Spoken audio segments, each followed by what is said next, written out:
Hey guys, welcome to another episode of Smash JT. I just got finished live streaming the first ever State of Play, which is basically, if you're not familiar, Sony's attempt at Nintendo Directs. And while I live streamed it, they did go over a few games, some that I wasn't familiar with, some that seemed kind of exciting. Overall, I was left at the end of the presentation saying, what the hell did I just watch? I need to get this out of the way first. I have zero bias against Sony. Hell, I used to work for them as a game tester. I've owned every single Sony PlayStation platform console, all the way dating back to the original PlayStation.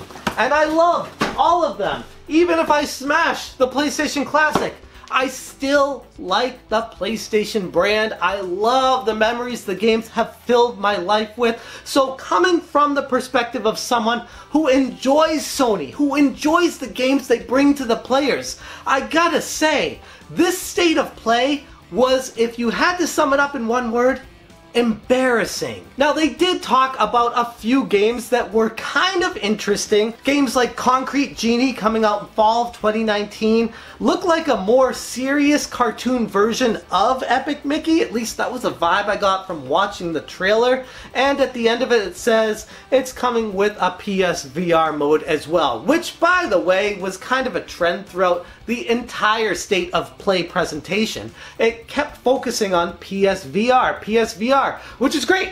I have a PSVR, but it felt like this was an infomercial for buying a PSVR if you don't already have one. People in the chat during the live stream, DT said, this feels like it's saying, if you don't have a PSVR, buy it. Quote unquote, State of Play 2019.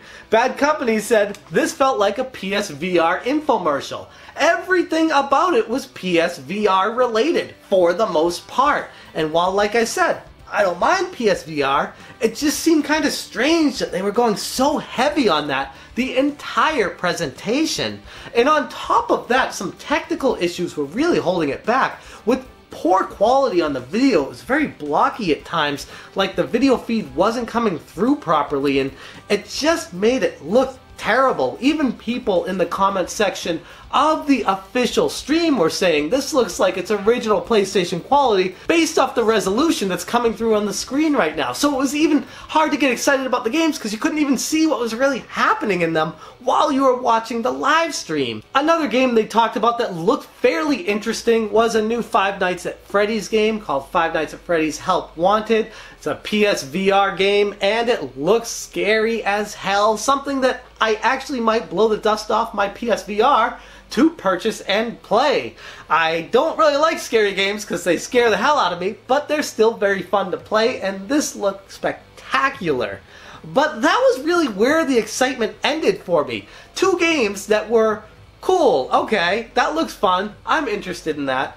And then they showed like, what, 5, 6 other games? My notes, I didn't even cover everything because I was falling asleep through half of it, but No Man's Sky, a game that came out like, what, 3 years ago? And they're having add-on content to it, I guess? Okay, that's really hard to get excited about a game that's been out for that long.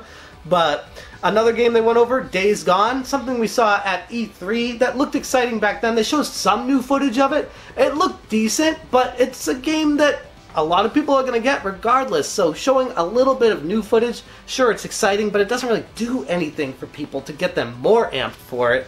Mortal Kombat 11, not a console exclusive, and they spent like 4.5 minutes out of a 20-minute presentation talking about a game that's not a console exclusive, that's already been talked about to death everywhere else. Nothing really new. It showed Johnny Cage punching Kano in the nuts. Haha, the old gag of punching a guy in the nuts from Mortal Kombat. It was funny, don't get me wrong, but it didn't really add anything to the game experience, and you're either going to get Mortal Kombat 11 or not at this point. It's nothing new. And that was the trend throughout this entire 20 minutes. First off, it was only 20 minutes long. When it ended, I was like, is that a joke? Are they done? That's really it.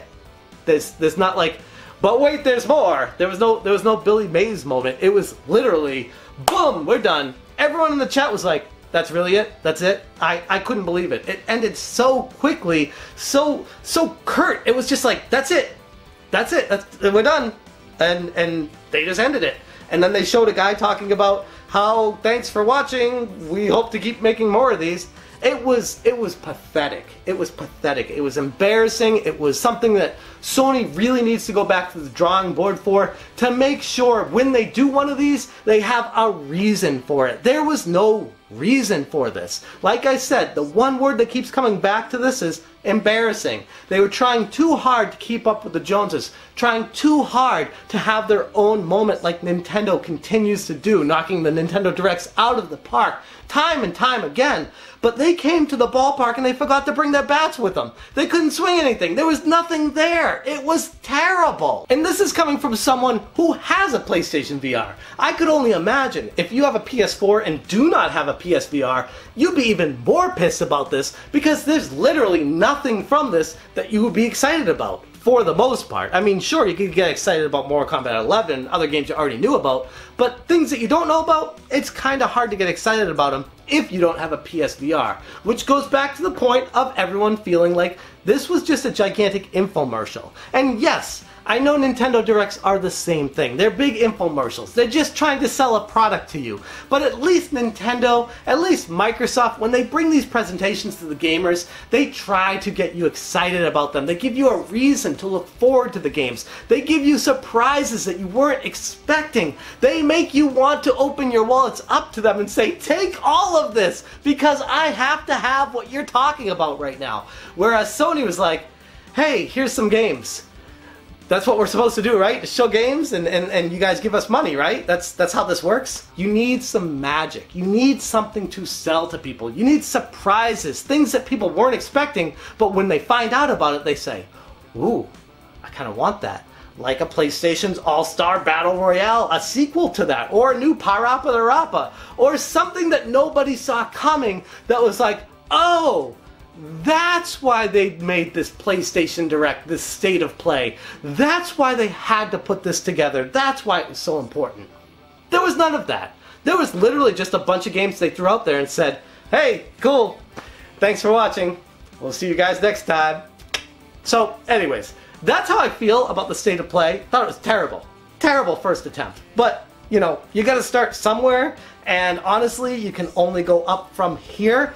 And Sony, if you watch this, if you need some help putting these together, let me know. I might be able to help you. Worked for you before. Wouldn't be the first time I was over there. Anyways, that's all I got for you guys today, but let me know what your thoughts were on this PlayStation Direct, this state of play, how you enjoyed it or didn't, what you're thinking about. I'm sure there'll be some people in the comments that disagree with my take, that think that it was good, and that's okay. You're more than welcome to disagree. But I did find it interesting that the people in the actual main chat stream on Sony's official live stream, there are more dislikes than likes. And that right there should tell you everything you need to know about why this thing was a complete and utter failure. Anyways, I'm going to leave it right there. Thank you guys so much for watching. And as always, you stay smashing. What even was that? Somebody help me out. They're going to get destroyed, Kim. Like, my immediate feeling, my immediate thought process was poor quality video, poor low resolution, short 20 minutes. And I don't care if it's short, but like they showed like 6 games. Maybe. 1, 2, 3, 4. I counted 4. I might have missed one. I counted 4 games. There might have been 5. I might have missed another one. There might have been 6. Because I started this like right when it got going, so I was doing other things. But, wow. Wow. I mean, here's the thing.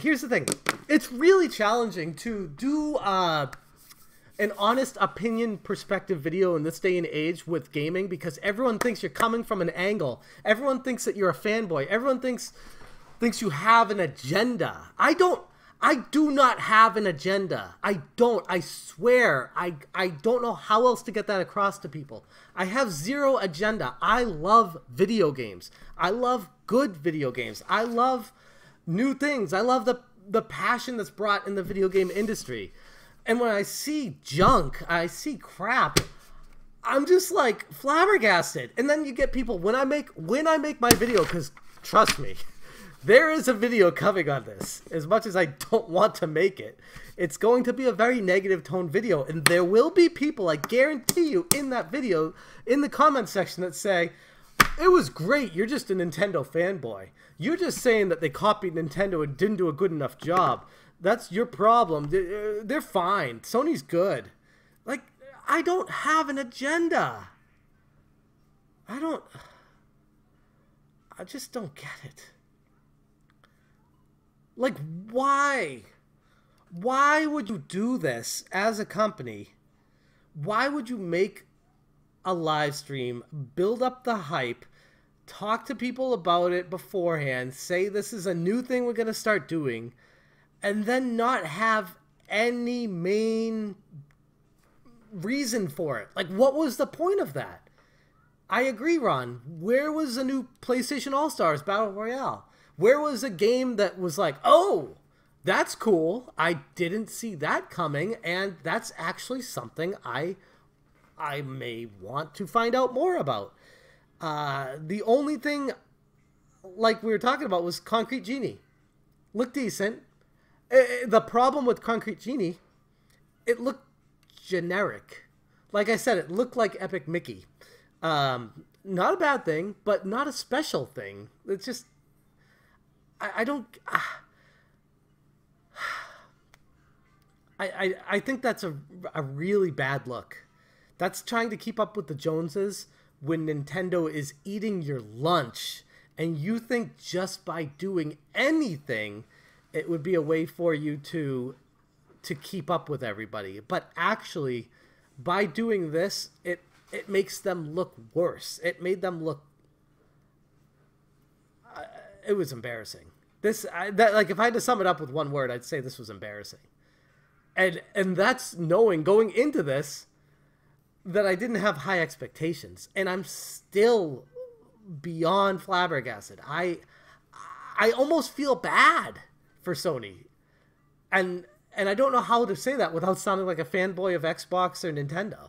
Like, I have a PS4, I have a PS3, I have PS2, I have PS1, I have a PlayStation Classic that I purchased, again, after I smashed the first one. I have a PS Vita. I have the PSVR. I have everything Sony. So I'm not a Nintendo fanboy when I say this was embarrassing.